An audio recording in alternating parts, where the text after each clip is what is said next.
connected with it. So what are those properties?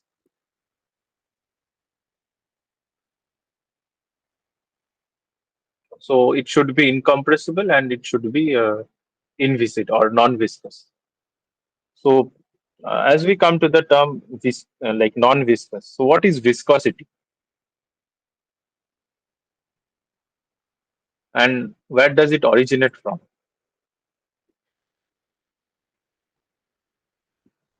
So viscosity basically comes into play because when two layers of fluid are moving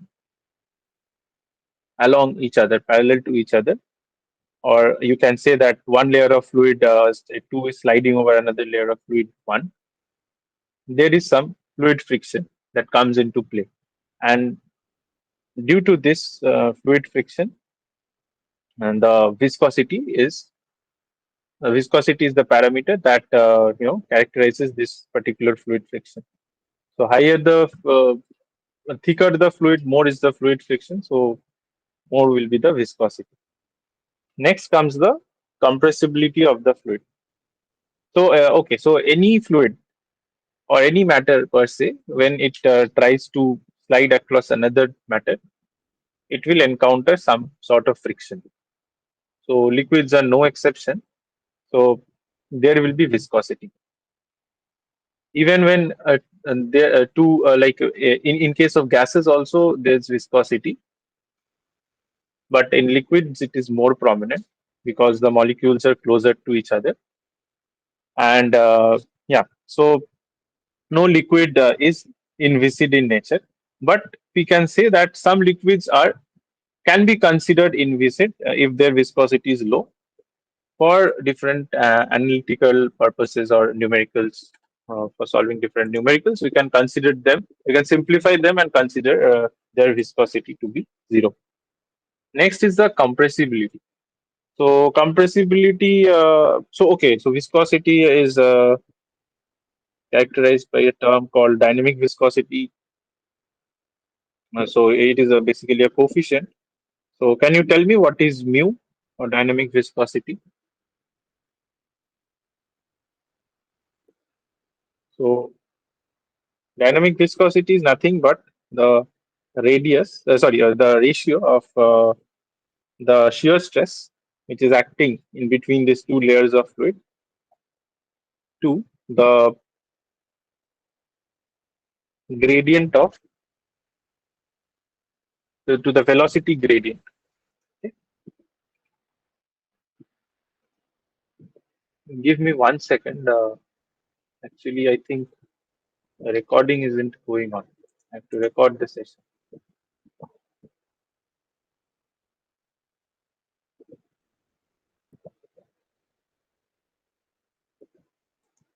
Okay. Yeah. So yeah, you can understand that to you know suppose this is one layer of fluid which is sliding above another layer of fluid one. So the difference between the velocity of this layer 2 with respect to layer 1 is du, say. Okay, so layer 1 is moving by velocity u, layer 2 is moving by velocity u plus du, and the distance between these two layers is dy. So you can understand that the velocity gradient as you are moving in this particular direction along the y direction is basically du by dy. So to realize this particular velocity gradient, how much shear force is required, right? So, or you can say it in this way that the limiting shear stress that is required to overcome, that is to be overcome to realize this particular velocity gradient. That is basically the dynamic viscosity. Now, if we come to the compressibility part, compressibility is generally defined by a compressibility coefficient.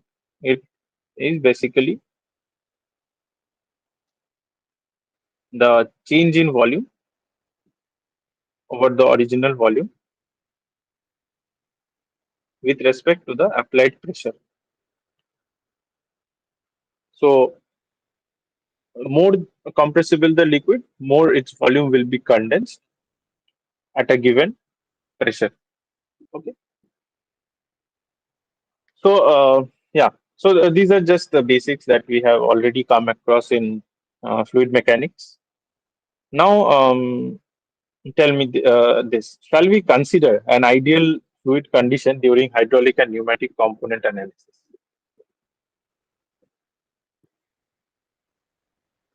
So we have defined the criteria for inviscid fluids or ideal fluids and incompressible fluids also. So incompressible means you need howsoever higher pressure you apply, you will not be able to achieve considerable change in volume.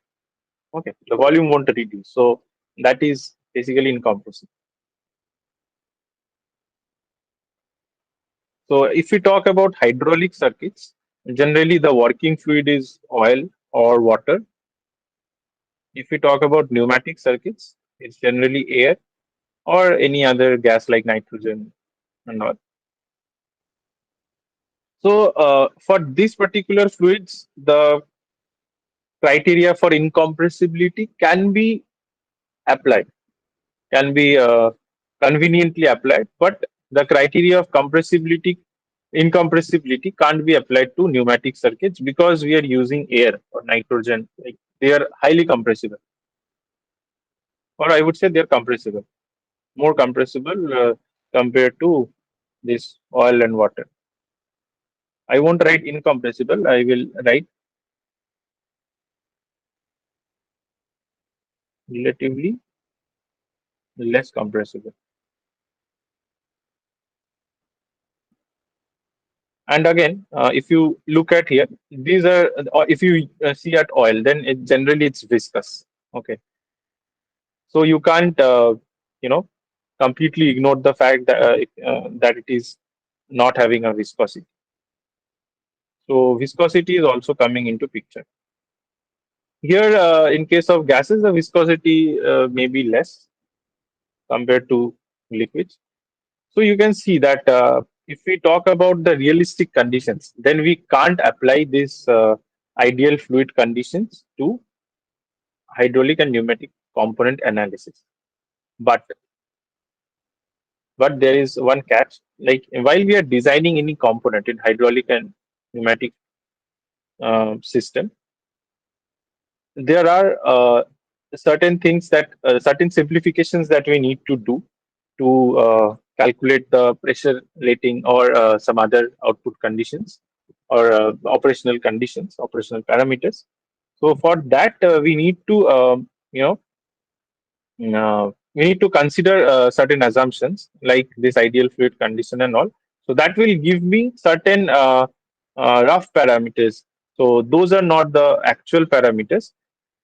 To arrive at the actual parameters, we need to conduct some experimentation, some simulations, and then we may get to know what is the flow field and other things, how temperature is affecting these parameters and all. Then that would be a more comprehensive approach.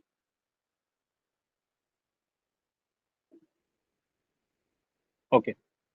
So at, at the heart of hydraulics, there are majorly two laws or two principles or laws, I would say, that that governs the entire hydraulics and pneumatic principles. So one is Pascal's law. So as you all know that Pascal's law is dealing with hydrostatics. That is when the liquid is at when the fluid is at rest. So Pascal's law states that pressure at a point is equal in all the directions in a liquid at rest or in a fluid at rest. Okay, so both the options are correct. Pascal's law. So, what is Pascal's law?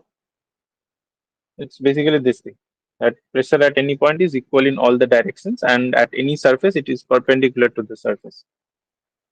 So if this is the fluid that I am talking about, it can be any fluid. So here the pressure, and pressure is always compressible in nature. So here the uh, at this point, the pressure acting at this particular point is equal, and it is acting from all the directions. And if we talk about this point on the surface, then due to the pressure at this point, the force will be perpendicular to this surface. So this is the pressure force, say Fp. So that will be perpendicular to the surface. Okay. So yeah. Now, where is it being used? Like, what is the application of this Pascal's law? So, generally, they are used in hydraulic rams. So, you're familiar with these applications. They're used in many places, like garages and all, hydraulic lifts. So, by applying a relatively smaller force, you can realize a larger output. Um, you can lift a heavier load. So, it is generally used to multiply force, but it can also be used to multiply pressure. Basically, P is equal to F by A, you know that. So, if we talk about this particular system, say,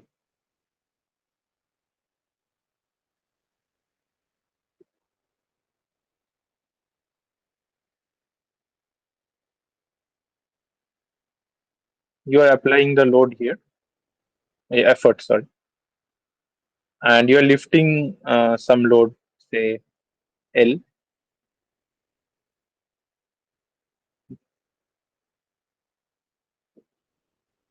So, by applying F, a smaller F, you can get a larger, you can lift a heavier load. How? Because the pressure at this point along the pipe and here, it will be same. It will be equally transmitted in all the throughout this fluid. So what will happen at this point? You have pressure as F1. This F by A1, say this is the area of cross section of this particular cylinder, and here it's A2, basically L by A2.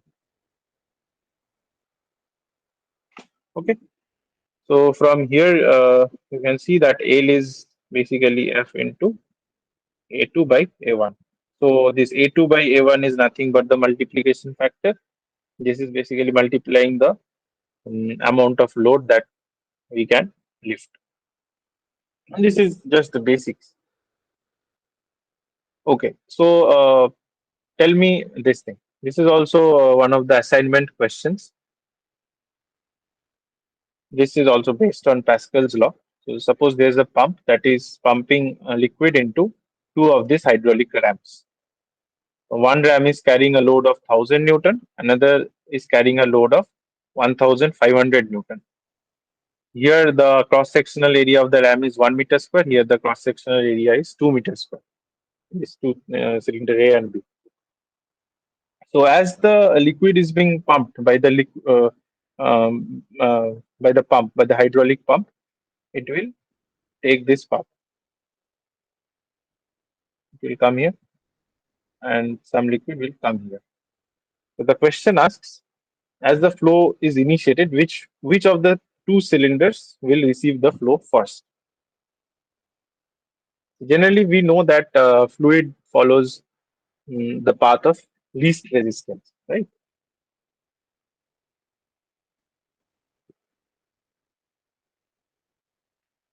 So if we look into cylinder A,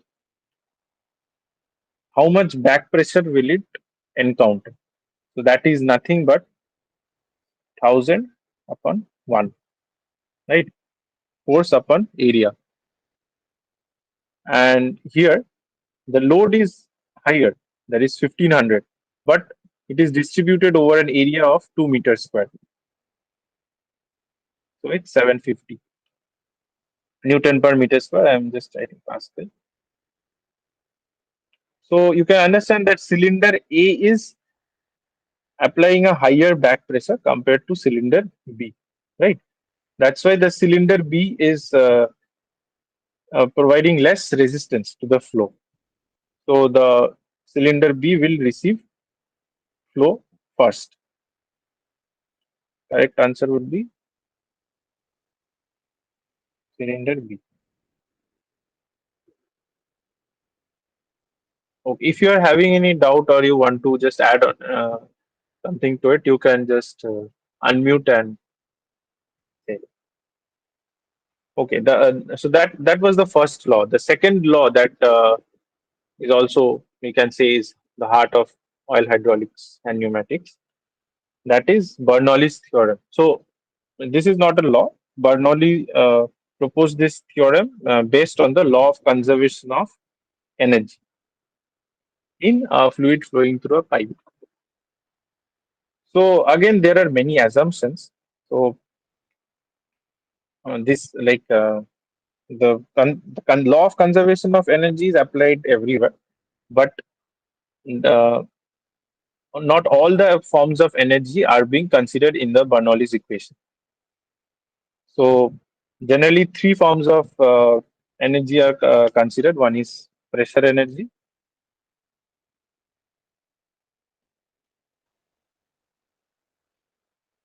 and there is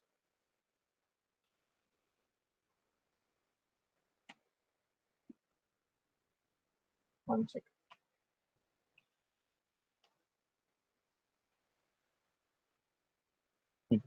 One is static pressure energy, dynamic,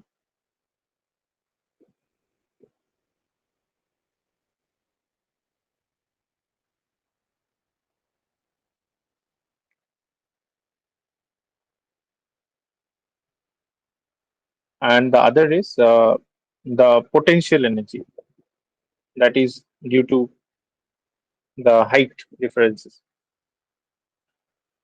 So yeah, now there are certain I think potential energy.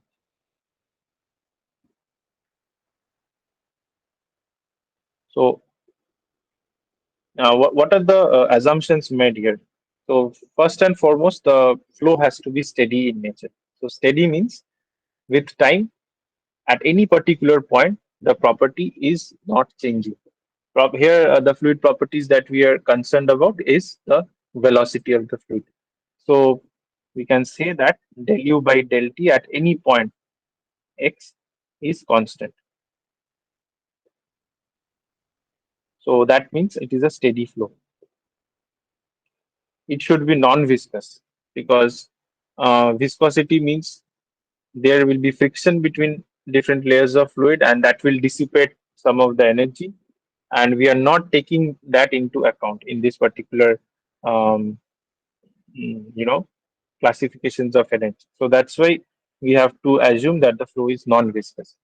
It should be incompressible because again, if the liquid has some degree of liquid or fluid has some degree of compressibility, then the entire energy that is being that is available at one point is not transmitted completely to another point without compressing the liquid. Some amount of that energy will be used to bring the liquid molecules close to each other if the liquid is compressible. So we have to assume that it is incompressible in nature and also irrotational.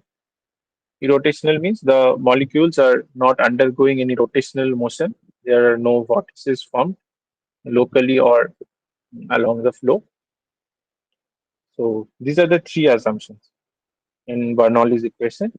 And if you look at the equation, it's basically which one is the correct option here among these four.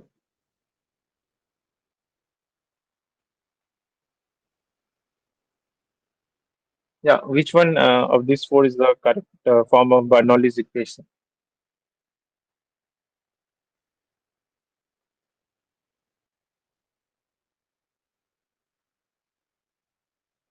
Yeah, so Shalini is telling second option, this option. This option is not the correct option. Why? If you look at the dimensions of each of these energy form, they are not same. So this is, if you look at the dimension, it's of like it is having a length scale to it. So let's say its SI unit is meter. Here also it will be meter, but V1 square it's meters per second whole square. So this is incorrect, right? In one particular expression, there can't be three different, like two different dimensions added to each other. So this is not the correct option. D is the correct option. So in this form of equation, what are these three terms? These are basically, like, this is basically the heads that we are looking into. So P2 by rho 2g is basically the static pressure head. V square by 2g is the dynamic pressure head that is coming due to the flow of the liquid, and Z is basically the potential head.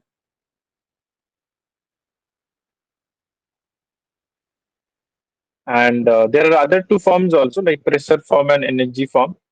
If you look at the energy form, then we can say P1 by rho 1 plus V1 squared by 2 plus GZ1 is equal to P2 by rho 2 plus V2 squared by 2 plus GZ2. So this is the energy form. Here, all the terms are in the form of, like, the dimensions are having the unit of energy. And here, head means it will be all will be having the dimension of length. And another form is there, that is the pressure form. If we convert each of these components of energy into equivalent pressure, then it will come as follows. P1 is the static pressure, rho 1 V1 square by 2 is the dynamic pressure component, and rho 1 G H1 is the static, like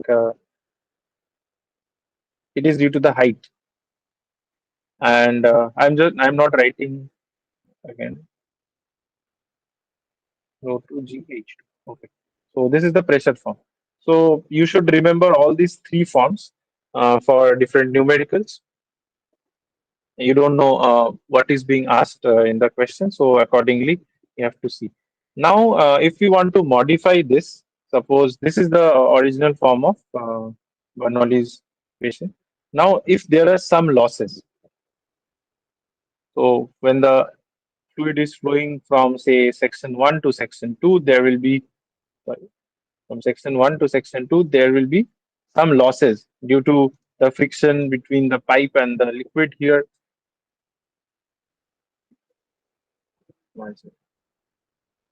Hmm.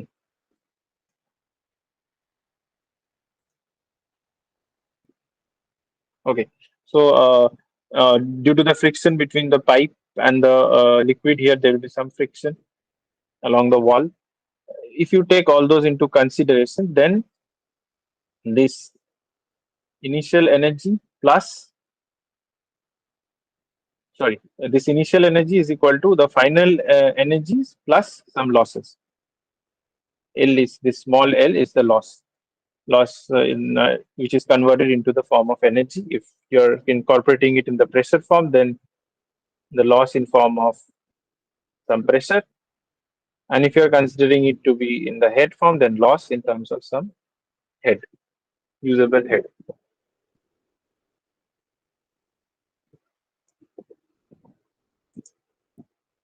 Okay.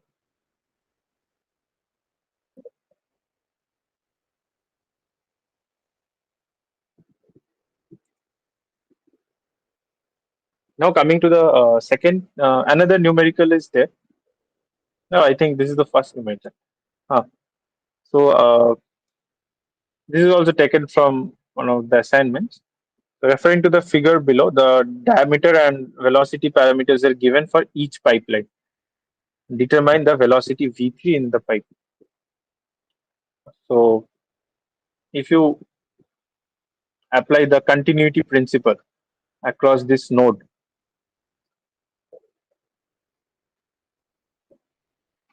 and since the question hasn't stated anything about the density, so you may consider that the density of the liquid is or the fluid is same throughout. So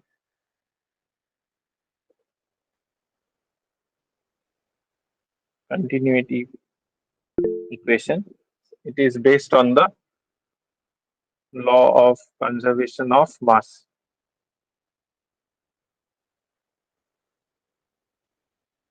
So suppose this is section 1 and this is section 2, this is section 3. So you can say that the mass of the liquid that is flowing in through section 1 is nothing but rho 1 A1 V1, and same like at this node, if you are considering that the liquid is flowing out of this node, then it will be negative. If it is flowing into the node, if you may consider it as positive, that is again depending on the convention that you are following, minus rho 2 A2 V2 minus rho 3 A3 V3 is equal to 0, right? So mass is conserved. So from here you can get rho 1, rho 2 and rho 3 at all the sections 1 to 3 are same, so we can cancel them out. So A1 V1 is equal to A2 V2 plus A3 V3. From here, okay, so you have to calculate V3 because others are given. Again, A1 is basically, this is a circular cross section, so the area pipe has circular cross section only. So here the area is directly proportional to the diameter square, right? So you can write it as pi d1 square by 4. V1 is equal to pi d2 square by 4 V2 plus pi d, d3 square by 4, sorry, d3.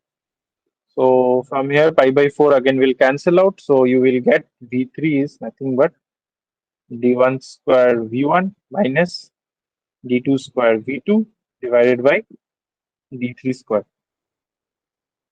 Now, d1 is nothing but zero point 0.3, so 0.3 square into 2.5 minus d2 square is 0.2 square into 2 divided by 0.15 square into, sorry, 0.15 square. So what will be the final answer? Yeah, just calculate this. What is the answer that you are getting?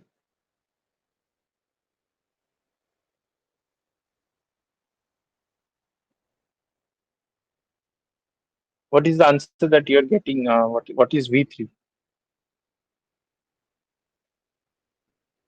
I don't have a calculator around, so I'm expecting you to help me with this.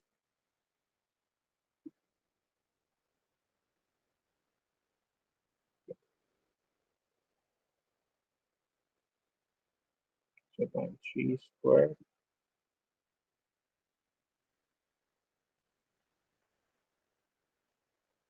Yeah, 6.44. Right?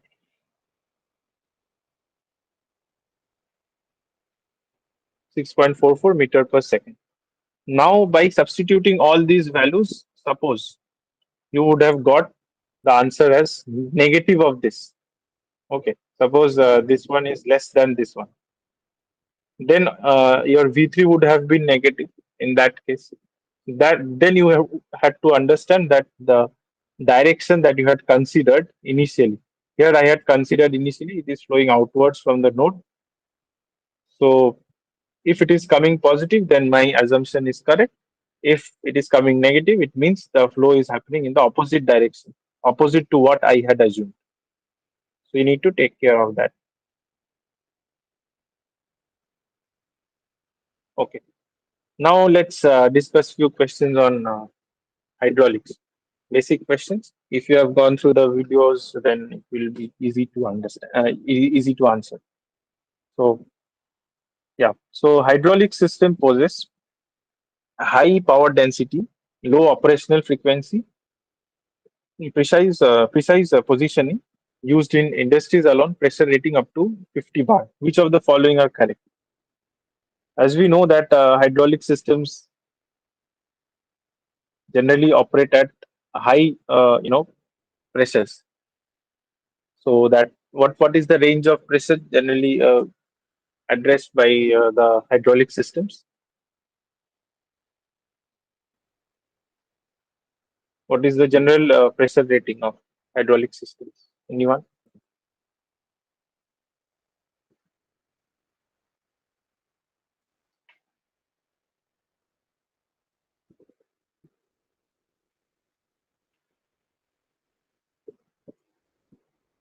So anyone? What is the general pressure rating for the hydraulic circuits, or where in which pressure range can we use hydraulic? Shall we use hydraulic systems? Generally around 30 to 350 bar. Okay. So pressure rating up to 50 bar, this option is incorrect. It can be used at pressures much higher than this. Again, it is used for high power density compared to electrical or pneumatic systems. It is having low operational efficiency. No, this is not correct. It has considerable operational frequency. It is better than pneumatics because in pneumatics we know that the working fluid is air, which is compressible in nature. So some amount of energy will be expended in compressing the fluid, and then precise positioning. Yes, that is correct. Used in industries alone. No, it is used in not only in industries. It is used in different other sectors also in day-to-day appliances and all. It may be used. Okay. So name some fluid power components used in hydraulic circuit. You can unmute and answer some fluid power components that are used in a hydraulic circuit.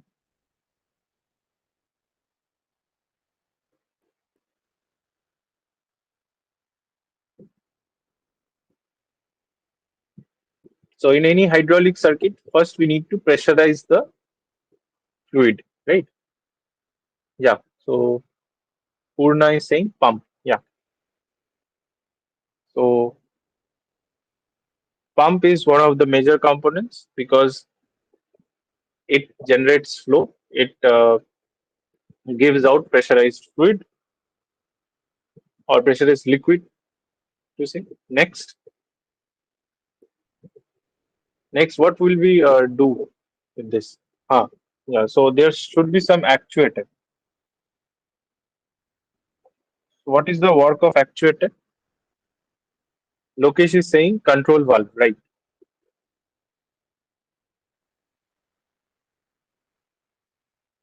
So basically, there are different types of control valves. It can control the direction, it can control the flow, it can control the pressure. So accordingly, we have flow control valves, which controls the direction of the flow. Suppose this is your input and you have two outputs. Like the fluid is flowing from here and it can go either in this direction or in this direction. So to control that direction, you have direction control valves. Then others are like flow. This is like a flow control valve only. Next, we suppose we want to meter the flow that is flowing. So for that we have choke valve. So that will basically allow a certain amount of fluid to flow through it. Yeah, that is flow regulated. Next, we have pressure control valves that controls the maximum pressure that can be allowed to sustain in the circuit. Beyond that, the flow will be redirected into the tank. So there are different types of control valves.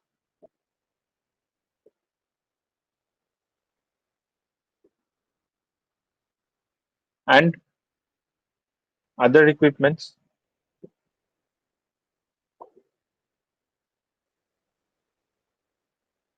in the circuit. So the liquid has to flow through some, yeah, NRV. That is again a valve. I have discussed it within this umbrella of control valves only. So yeah, somebody saying non-return valve, pressure regulating valve, flow control valve. This is FCV. Then direction control valves, DCV. Okay. So other than that, so the liquid has to flow through some pipes, right? So you have hoses, and there has to be some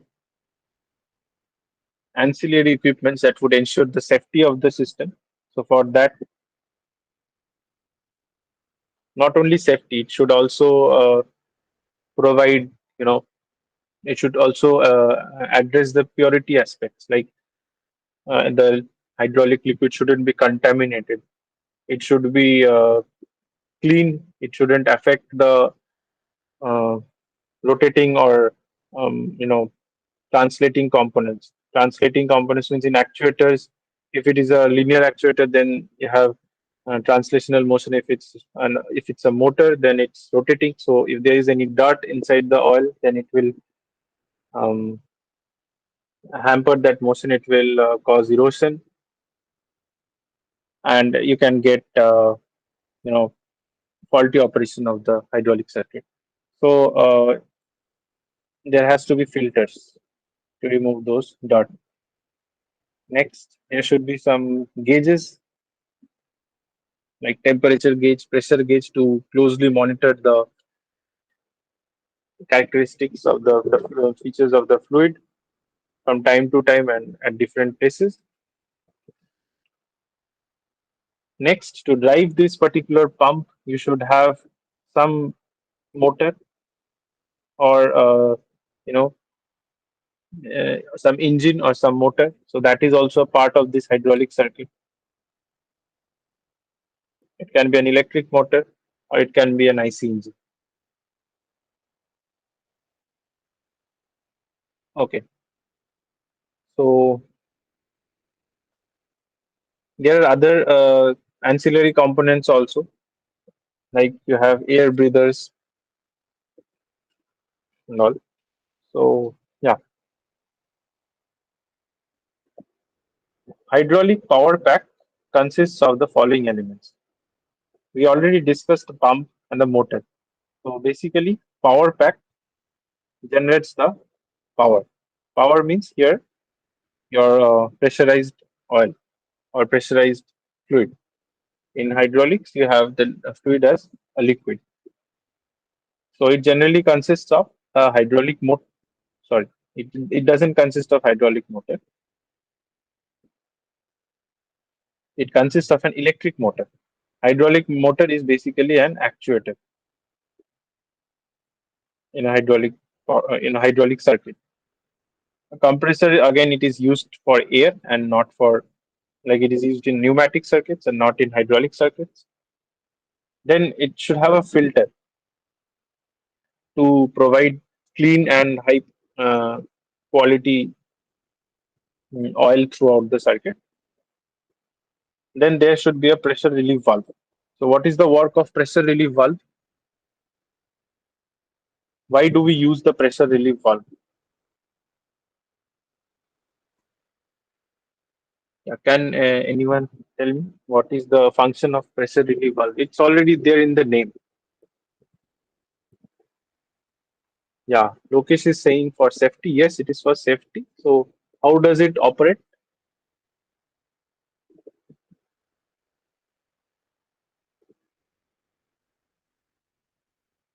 How does it operate? If there is excessive pressure in the circuit, then,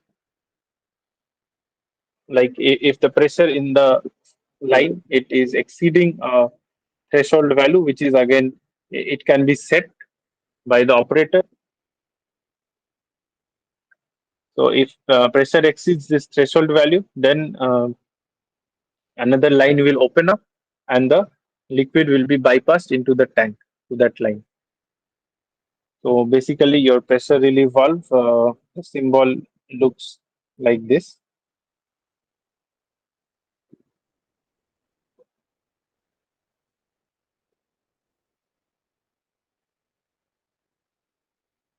So suppose this is the line, like your motor is, sorry, your pump is pumping the liquid through here. Now at the pressure at this point, say it exceeds a given value due to, it can be due to multiple reasons. The pump is being operated at flow rates higher than the threshold value, or there can be some back pressure due to actuator load on the actuator. So suppose pressure builds up here, so that can hamper the operation of this particular pump, or it can even cause damage in the in the lines also, in the hoses. So in such circumstances, there should be some safety measure. So that is already incorporated in your hydraulic power plant. So what happens? This spring represents the threshold pressure. So it can be adjusted. That's why we are putting this arrow. This arrow marks the variable. Like, and this threshold pressure can be set by the operator. It is variable. So if the pressure in this particular line that is being read by this particular signal, this dotted line that I have drawn here, this is the signal that is taken in from this particular pressure line. So if this particular pressure that is being read from this line is greater than the threshold value of the pressure, then what will happen? This will open up, and this opens up, and as a result, the flow will occur from here into the tank. And if P is less than threshold pressure, then this particular pressure relief valve will be in closed condition. It won't allow the flow to take place here, and the flow will only go for upwards into the actuators of the valves and not back into the tank.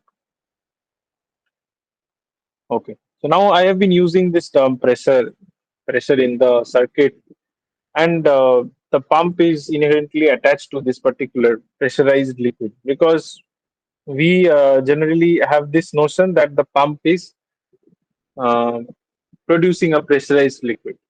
But is it so?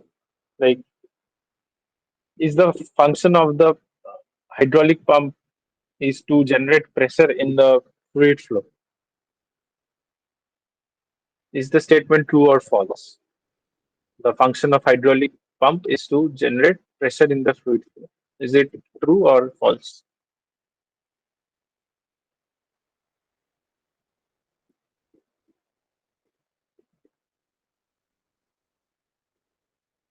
So your hydraulic pump is always designed to generate flow.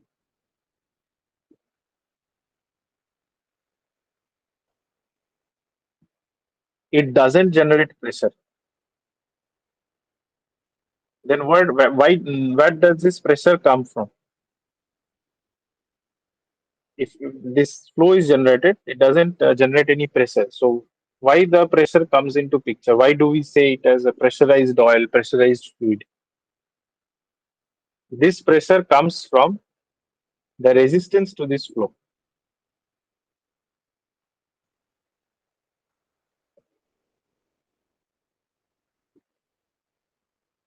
It causes pressure. So your hydraulic pump is not a pressure generator, it is a flow generator. It you can control the flow rate, so it will discharge a certain amount of liquid over a certain amount of time period, per minute, per second, depends. So uh, that is being done by the hydraulic pump. It won't see whether the liquid is coming out at a certain pressure or not. It will just ensure that a certain amount of liquid is coming out in a given time interval. But in the line, in the circuit line, the resistance to that flow It can be caused by the load that you are lifting, or the load against which the hydraulic circuit is working. That generates this pressure or the resistance to the fluid flow. So what are the output operational parameters of actuators? So as we know, actuators are generally of two types. One is linear actuator, another is rotary actuator. So linear actuator is basically single or double acting cylinders. This is a single acting cylinder. A double acting cylinder looks like this. So here inlet, this is the inlet into the cylinder, and that will extend the piston. And in double acting cylinder, and if you are retracting the fluid from here, the cylinder will also retract. Whereas in case of double acting cylinder, the fluid will flow into here, and on the other side of the piston, you have the fluid flowing out. In that case, the piston will be extending. Again, if the fluid is flowing in the opposite direction, the piston will be retracting. So this is basically a double acting cylinder. This is a single acting cylinder. So what are the output parameters? The load against which this cylinder is extending. That is basically a force, and the rate at which it is extending. That is the velocity.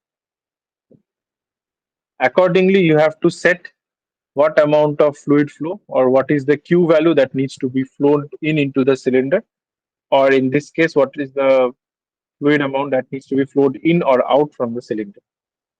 We will be solving numericals on this in the upcoming weeks. We will see how this flow, this F and V can be controlled by this Q. Next, we have rotary actuator.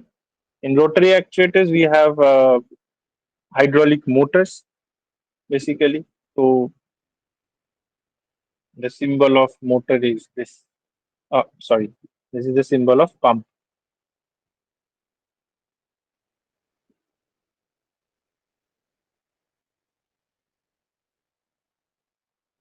So this arrow means the liquid is flowing into the equipment. This is motor. If it is a bidirectional motor, which means it can rotate both clockwise and anti-clockwise, in that case, the liquid can flow in from any of the directions.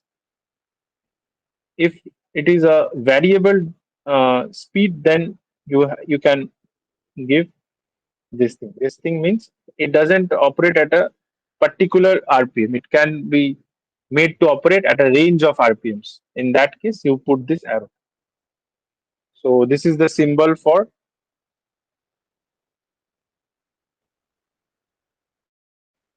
variable speed or RPM. I'm writing bidirectional motor.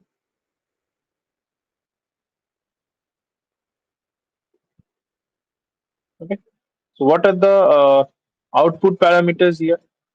One is the torque at which it is rotating. The torque that is available at the axle of the particular motor, and the speed at which it is rotating. So it can be omega or it can be n.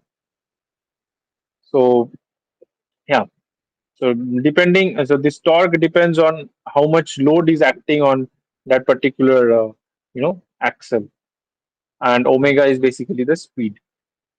So these are the output parameters. Again, the flow that is happening into the motor, that governs the P and the omega. Not only the flow, the pressure also comes into picture. P and Q both. Here, P and Q both are governing parameters. We will solve such numericals in upcoming weeks. Okay. Coming to the next question, which principle does hydraulic intensifier adopt? What is hydraulic intensifier? Hydraulic intensifiers are basically components that will intensify the pressure. Suppose this is your hydraulic intensifier.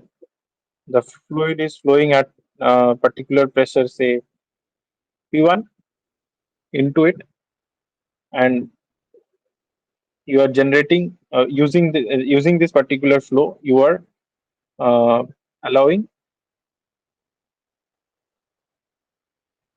another flow which is at a much higher pressure. So this is say PL at a lower pressure, and this pH is at a higher pressure. So the work of intensifier is that it works on simple Pascal's law.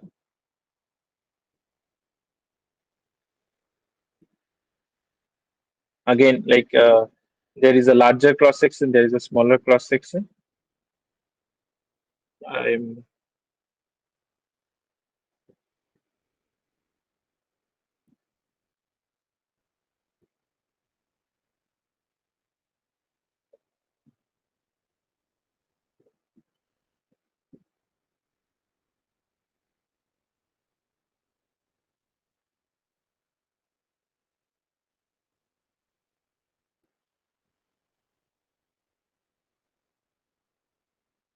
so here what happens if you are pushing the fluid at pressure P1, say the area is A1 here, the area here is A2, and the pressure here is P2, the pressure at which the liquid is flowing out. So what happens here is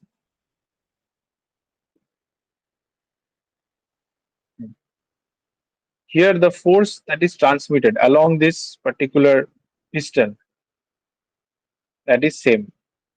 F is same at both uh, this piston and this piston, since they are connected, and this is being transmitted along this line of action of force. So you can say that P1 A1 is equal to P2 A2, right? So your P2 will be basically P1 into A1 by A2. I'm sorry, actually the flow should be reversed. I'm extremely sorry. Like this is not the intensifier. Intensifier means like the flow, like you are allowing the flow in this direction. This is the lower pressure, and here you will be getting a higher pressure, right? If I'm wrong, please correct me. Uh, so here the direction of force will be just opposite.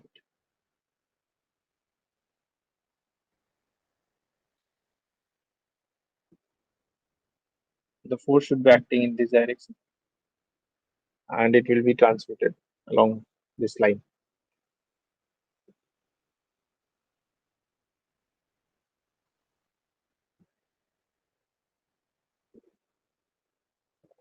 You just, I hope you understood this. I mean, there was some confusion initially. P1, A1, suppose this is your 1 and this is your 2. So P1 into A1 is basically F1, and that same F1 is getting transmitted to this particular smaller cylinder. So that is P2 into A2. So your P2 is basically P1 into A1 divided by A2. So A1 is much higher than A2. That's why you are getting a much higher pressure P2. Okay. So this is the operating principle of a hydraulic intensifier. Again, it works on the principle on Pascal's law, right? And one thing you might have noticed here the working fluids are different. Like here, suppose you have a different fluid, and here you are having a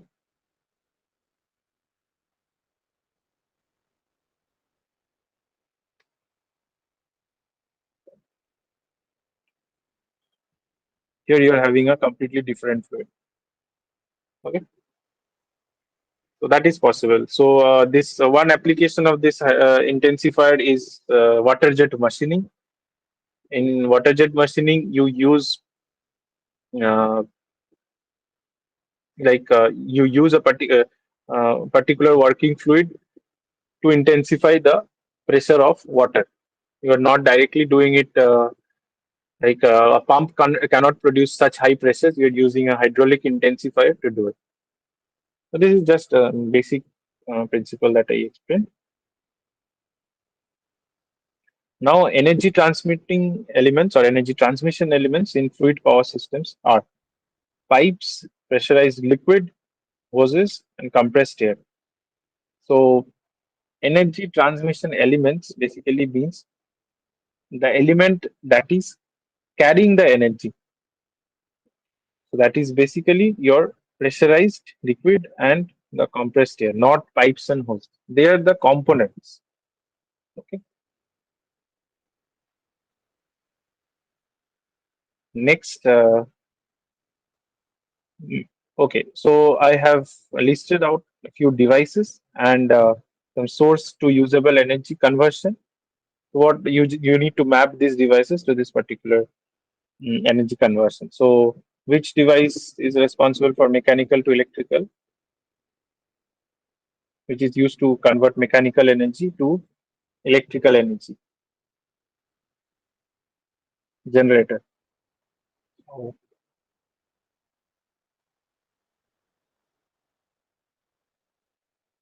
next, thermal energy to electrical energy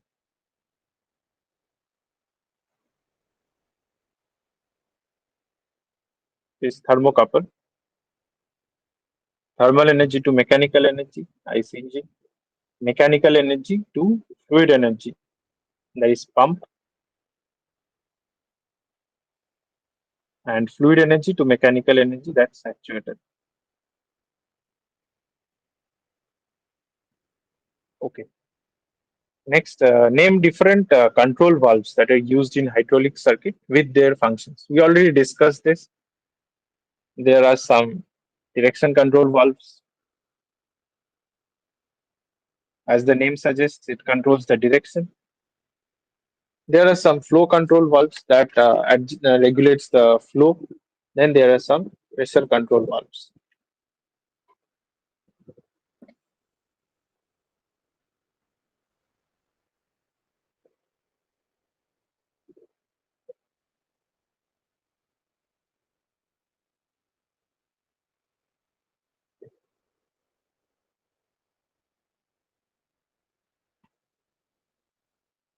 So let me give you an example of a direction control valve. So this is the symbol that I'm drawing. Okay. Again, it's you can get it in the subsequent lectures, but just to introduce, I'm just drawing. So this middle portion here, it is the neutral.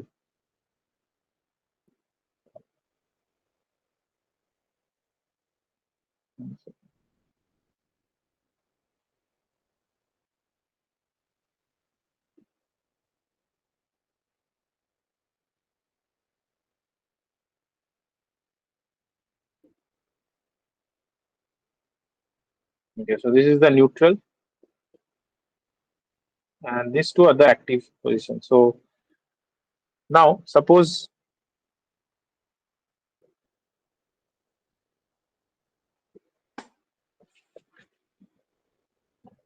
initially, what will happen?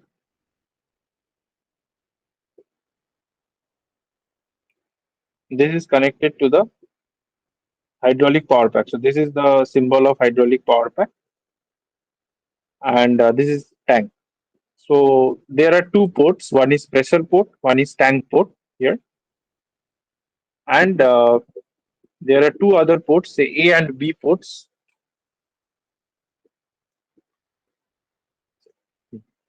A and B ports depending on the outflow. So suppose you have a cylinder here.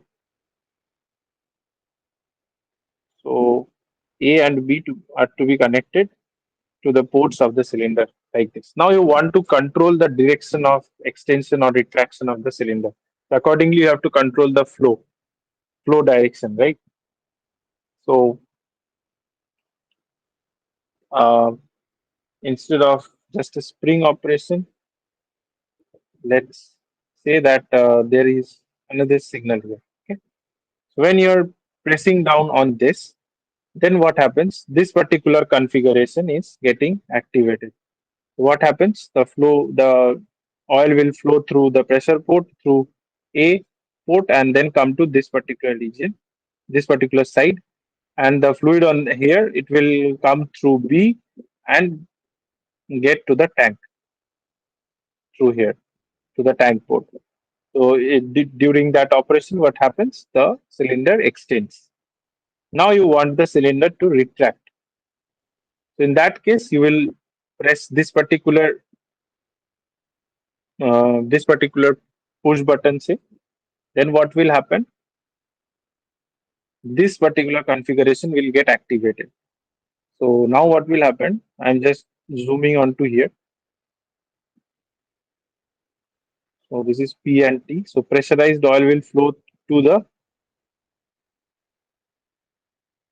B port, right?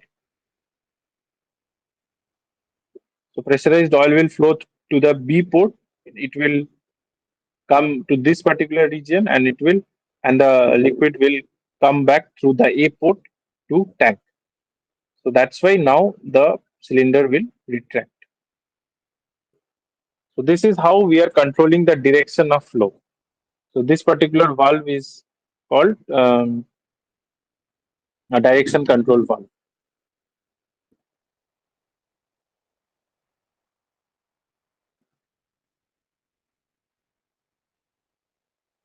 There are different types of direction control valves depending on how you are activating them or actuating them. It can be solenoid control, it can be simple mechanically controlled, or it can be again controlled by some flow signals also, some liquid flow signal. Suppose you want to activate that at a particular moment of time. Suppose a tank, you have one accumulator in the line. Once the accumulator is filled up, only then you want to activate that direction control valve. Then the flow from the accumulator or a particular pressure is being developed in the accumulator that will trigger the direction control valve. So depending on the actuation, there are several classes of this direction control valve. Next is flow control valve. So this will control the flow, how much discharge you want through the particular circuit. So suppose this is one of the symbols for the flow control. So there is an orifice here. So that is a variable orifice. So this arrow stands for a variable, and this symbol is basically an orifice. So by providing this, you can control the amount of flow. Next, you have a non-return valve. That is also a flow control valve. That will allow the flow to happen only in this direction. But as the liquid tries to flow in the opposite direction, it will resist. So these are the flow control valves. Next, you have pressure control valves. You want to regulate the pressure. You want to relieve the pressure. So for that, you have pressure regulating valve, pressure relief valve. Uh, they will not allow the pressure to build up beyond a certain value in the circuit. That is a pressure control valve. We will we will see these in details in the upcoming lectures. Okay. Now coming to one of the applications of this hydraulic circuits, differentiate between direct action and suspended hydraulic lift. So we know that direct action hydraulic lift is simply you have a ram and here is your platform where you want to lift and you allow the flow to happen like this. It can be a single acting or double acting cylinder. So that is a direct action lift. In a suspended hydraulic lift, there is a jibber which is connected to a pulley.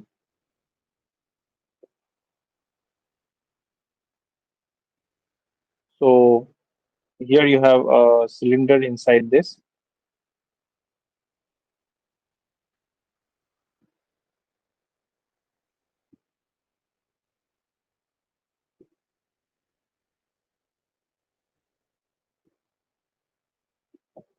have the lift here.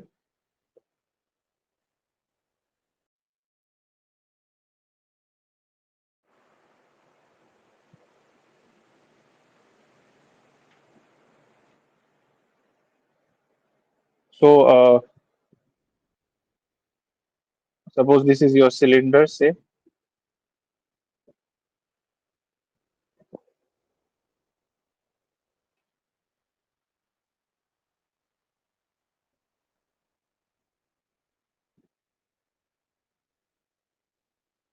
Okay. Now this particular length between these two pulleys is controlled by the flow through this by this particular cylinder. So as the hydraulic oil flows into the cylinder, this will extend, and this particular distance d will increase. And as a result, what happens? The length of this rope is constant, so this will go up.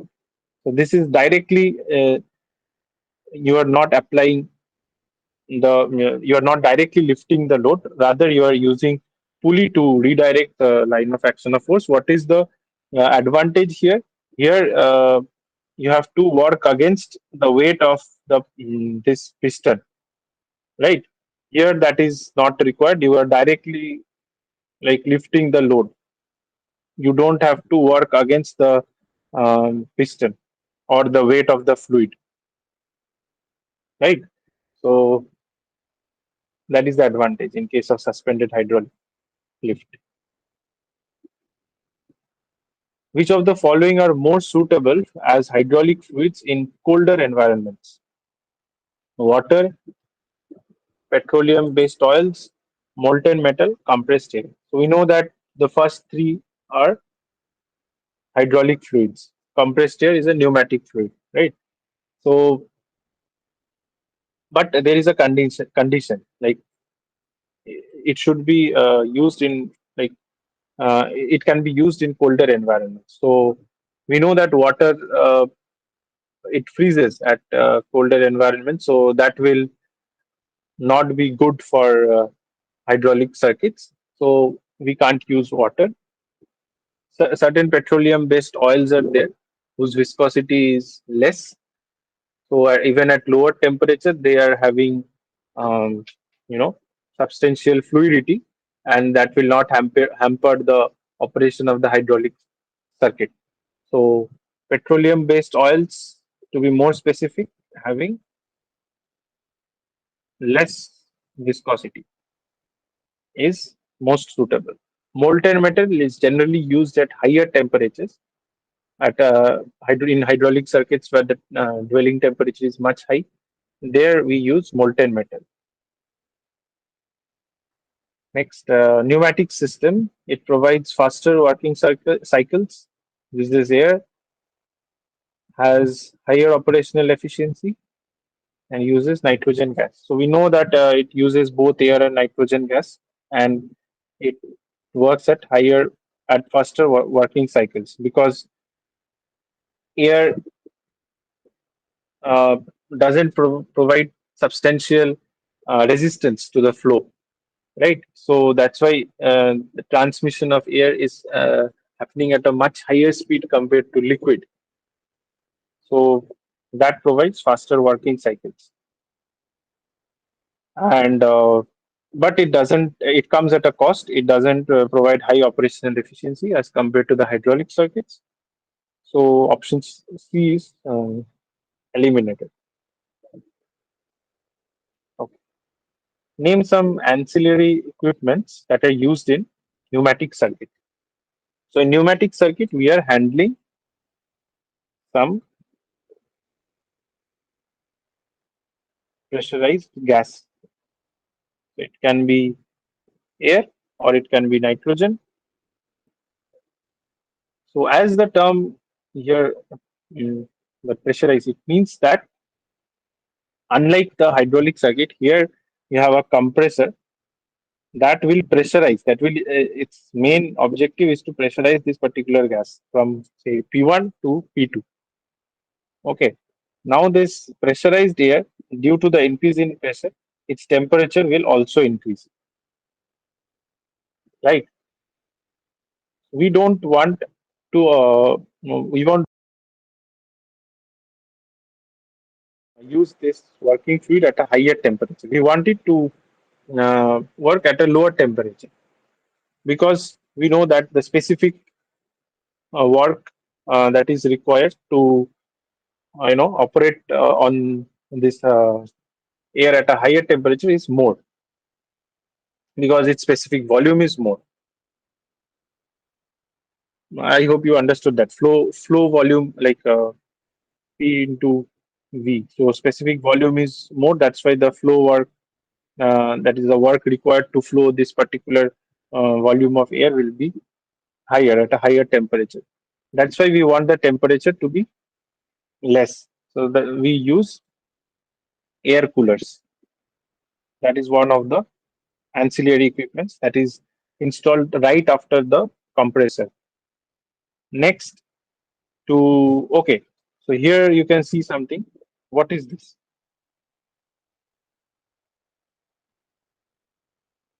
What is this equipment? Can anyone identify this particular equipment here?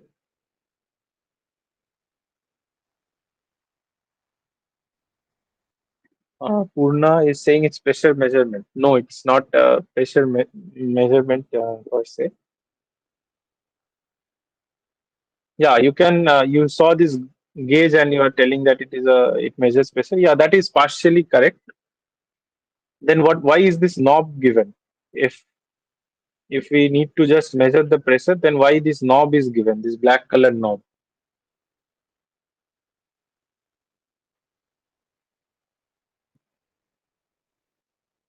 It basically regulates the pressure.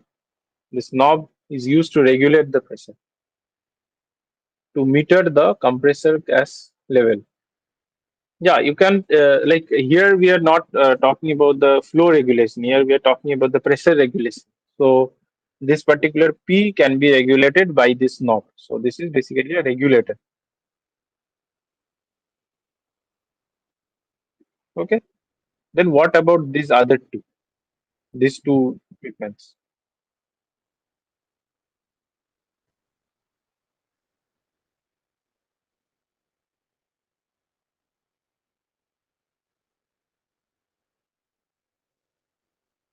This is a filter. The work of the filter is to remove the contaminants and also moisture that is present in the air inherently, because air is being taken in by the compressor from the atmosphere. So inevitably it contains some amount of moisture which needs to be removed, right? So we want a dry air to be used without any contaminants like darts, oil emulsions. So that needs to be removed. For that, we are passing it through a filter. Then we have a regulator that regulates the flow and the pressure, and then we have a lubricator unit. So this is your lubricator. Why is the lubricator provided?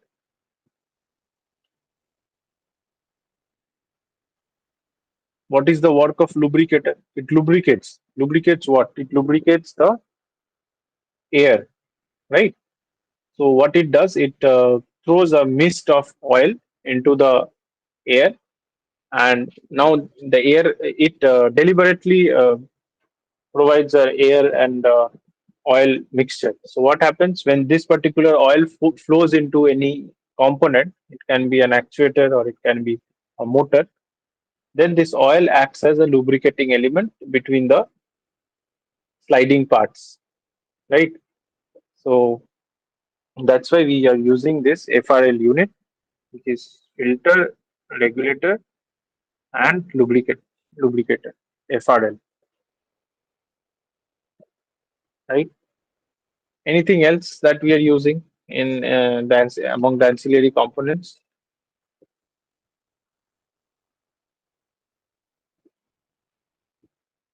As I said in the beginning, the air that is taken in from the atmosphere, it inevitably contains moisture, and that moisture needs to be removed. Okay, otherwise it can cause several tasks. So there should be some air dryer. The work of dryer is to eliminate the moisture content in the air. These are the three major components, major ancillary equipments, other than the main components such as the compressor, different valves, and this actuators. So if we look into the operational differences between the hydraulic and the pneumatic circuits, this will be my concluding slide. So in which applications can we use hydraulics and which applications we can suitably use pneumatics? If we try to just draw a comparison, then for high power density, we will generally go for hydraulics.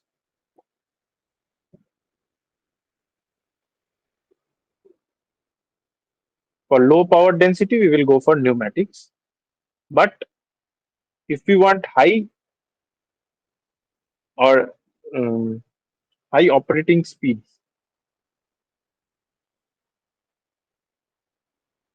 that is, the cylinder needs to be extended or retracted at a very high rate, at a very high speed. In that cases, we want pneumatics. Okay. Next, for more precise operations, hydraulics is preferred. Okay, so let me just mention it here. Here, the operating pressure or the rated pressure will be how much? We said 30 to 350 bar. That is pretty high. In case of pneumatics, that operating pressure or the pressure rating will be up somewhere between 6 to 10 bar. You can understand this is pretty much less than this. Hence, here the power density is high, and here the power density is low. But here we can operate at very high operating speeds or faster cycles of extension and retraction. Here in hydraulics, precise operation is possible. Precise movements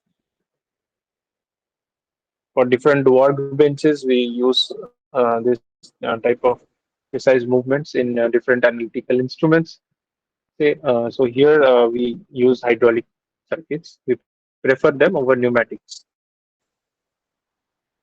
Next, if we look into the circuitry, so in the hydraulic circuit, the working fluid here is what? Pressurized liquid, right? So that liquid can be water, oil, or other things we discussed, molten metal. So we can't simply throw away the liquid after a single cycle, right? Because we need to store them, we need to pressurize it. So that consumes both money as well as labor. So that's why this is a closed circuit in hydraulics. We are reusing this particular liquid up to n number of cycles. And in case of pneumatics, however, generally if we are using a gas, then we can recirculate it. But in case we are using air, since air is readily available in the atmosphere, we can simply take in that air into the compressor, and we can use it again and again rather than recirculating, right? So here it is an open circuit. In case of air, generally we give an open circuit. So the air that is sucked in, that will be exhausted,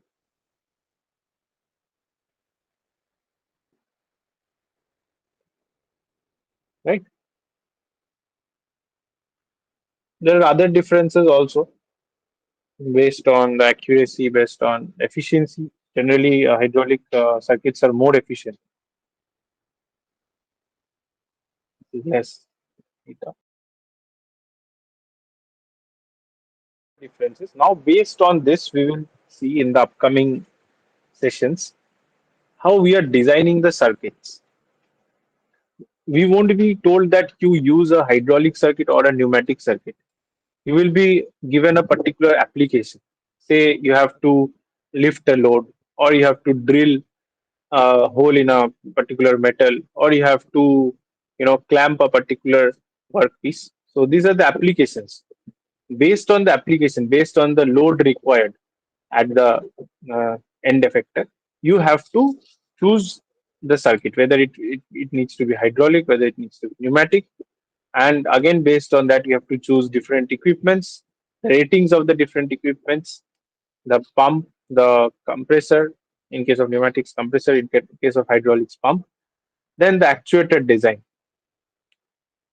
So actuators can be placed, like it can be used to lift or propel objects at uh, like vertically or horizontally or at different angles. So it provides different degrees of freedom. So those things will also be seen. We will solve certain numericals. Okay, so I think that's it for today's session. If you are having any doubts, you can ask. The video will be uploaded, and I will also upload this particular PDF if you may need for any future reference. Yeah, so that's it for today's session. If you have any doubts or if you want to discuss anything, yeah, so if compressibility K is equal to del V by V divided by dP, then it implies, one second, K is inversely proportional to pressure, but when a fluid is compressed, its pressure and temperature increases. Okay, so compressibility is different from what you are asking. Compressibility means how much, at a given pressure, how far you are able to compress it, how nearer you are bringing the molecules of that particular gas or of that particular fluid. And what you are saying, when a fluid is compressed, so suppose any particular fluid, say K, it is having a particular value of compressibility K. So when you are compressing it, this del V by V, that is decreasing, right? Sorry, I'm extremely sorry. Del V is increasing, V is constant. It is the initial V, say, and delta V is increasing because final volume minus initial volume divided by initial volume, say. So this difference is increasing when you are compressing the gas. Generally, it is a negative symbol is used here. I forgot to mention because in compression the del V is always negative, right? So as you are increasing the as you are decreasing the volume, say, so automatically its pressure will get increased, right? If you are decreasing this particular term here, del V by V, sorry, if you are increasing this particular term del V by V at a given value of K, del P will also increase, right? Did you understand this,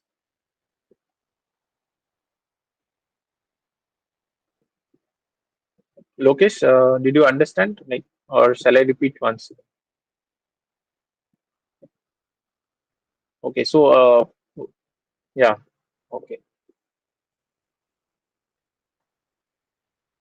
So you just keep the K constant for a given fluid and then try to analyze this numerator and denominator, then you will understand what we tried to discuss.